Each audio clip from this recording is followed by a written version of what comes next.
मैंने एक तिब्बती कहानी पढ़ी है। कहते हैं कि दूर तिब्बती पहाड़ियों में छुपा हुआ एक सरोवर है। उस सरोवर के किनारे एक वृक्ष है। वृक्ष बड़ा अनूठा है। वृक्ष से भी ज़्यादा अनूठा है उसके किनारे स्थित एक सरोवर। कहते हैं उस सरोवर को जो खोज ले और वृक्ष पर से छलांग लगाकर सरोवर में कूद जाए तो रूपांतरित हो जाता है। मतलब कि अगर कभी भूल चूक से कोई पक्षी उस सरोवर में गिर जाता है तो मनुष्य में रूपांतरित हो जाता है। कभी कोई मनुष्य उस वृक्ष को खोज लेता है और उस वृक्ष से कूद जाता है तो देवता हो जाता है। एक दिन ऐसा हुआ, एक बंदर और बंदरिया उस पर बैठे थे। उन्हें इस बारे में कुछ पता न था और एक मनुष्य मालूम नहीं कितने वर्षों की खोज के बाद अंततः वह पहुंच गया। वह मनुष्य वृक्ष पर छलांग सरोवर में कूदा। सरोवर से गिरते ही वह दिव्या ज्योतिष पर देवता हो गया। अब स्वभावतः बंदर और एक बंदरिया को भी बड़ी चाहत जागी।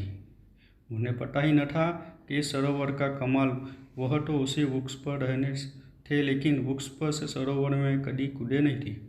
फिर तो देर करनी उचित नहीं समझी। दोनों ने तुरंत कूद पड़े।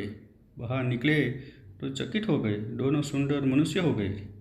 बंदर पुरुष हो गया और बंदरिया सुंदर अति सुंदर नारी हो गई थी। बंदर ने कहा, हम एक बार और कूदे। बंदर तो बंदर, उसने कहा, देखो अगर अब हम कूदे तो इसके बारे में देवता होकर ही निकलेंगे। तब बंदरिया ने कहा, देखो दोबारा कूदना है या नहीं कूदना है हमें कुछ पता नहीं, इसलिए ज़्यादातर साधारण और व्यवहारिक होती है। सोच समझ कर चलते हैं, आगे पीछे ज़्यादा देखकर चलती है। हिसाब किताब बांध लेती है लेकिन आदमी तो उत्साहसी होते हैं।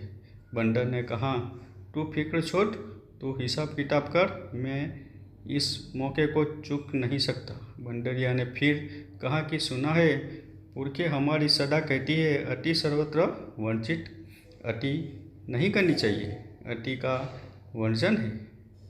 अब जितना हो गया है उतना क्या कम है?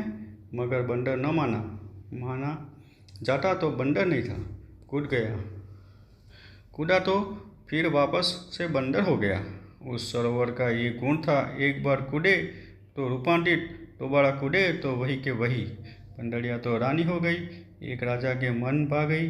बंदर पकड़ा गया मदारी के हाथों। फिर एक दिन मदारी उस बंदर को लेकर राजमहल गया तो बंदर अपनी बंदरिया को सिंहासन बैठा हुआ देखकर रोने लगा। याद आने लगी और सोचने लगा, अगर बात मान ली होती और दोबारा न कूदता होता तो। बंदरिया ने उसे कहा, अब रो मत, आगे के लिए इतना ही स्मरण रखो, अति सर्वत्र वंचित, अति वंचित है।